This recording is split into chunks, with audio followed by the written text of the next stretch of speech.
ఫిబ్రవరి 3వ తారీఖు 2026 సంవత్సరంలో మేము నైమిసారణ్య క్షేత్రానికి వెళ్ళడం జరిగింది. ఆ నైమిసారణ్య క్షేత్రంలో పొద్దున్న 6:30 గంటలకు బయలుదేరి ఉన్నటువంటి గోమతి నది తీరానికి వెళ్ళి స్నానం చేయడం జరిగింది.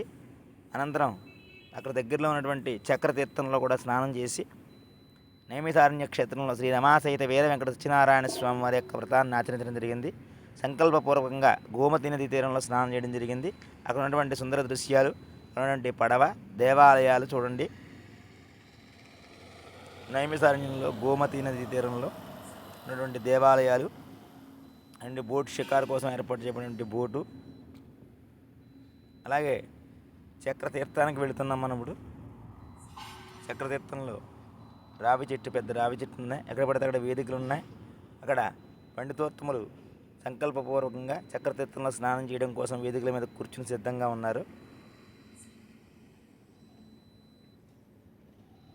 మనకు కనపడితే ఆ చక్రతీర్థం. నైమిసారణ్యంలో చక్రతీర్థ స్నానం వల్ల విశేషమైనటువంటి పుణ్య ఫలితాన్ని మనం పొందుతాం. ఇక్కడ మేమందరం వచ్చినటువంటి గోదావరి వాసులందరూ కూడా సంకల్పపూర్వకంగా చక్రతీర్థంలో స్నానం చేయడం జరిగింది. ఇక్కడ పెద్ద ఆంజనేయ స్వామి గుడి ఒకటి ఉందండి.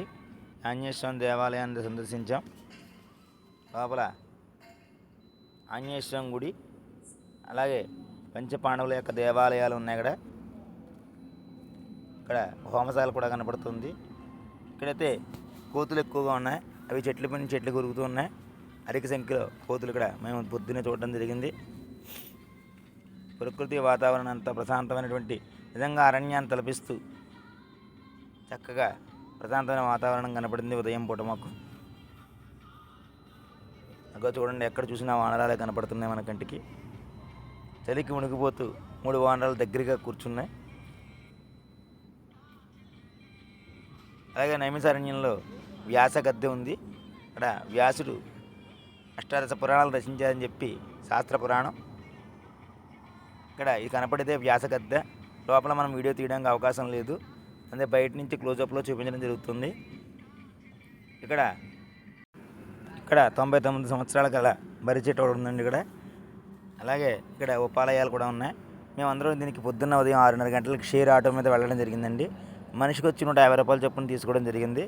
వీటన్నింటినీ కూడా మాకు స్నానం చేయడం, గోమతి నదిలో స్నానం చేయడానికి చక్ర తీర్థంలో స్నానం చేసి, అలాగే వ్యాస గద్దెకి వెళ్ళి అక్కడి నుంచి మా ఆంజనేయ స్వామి గుడి దగ్గరికి వెళ్ళి తిరిగి దగ్గరలో ఉన్నటువంటి రుద్రకొండానికి వెళ్ళాం. ఇంచుమించు కొంచెం ఇదొక్కటే కొంచెం దూరమైన ప్రదేశం.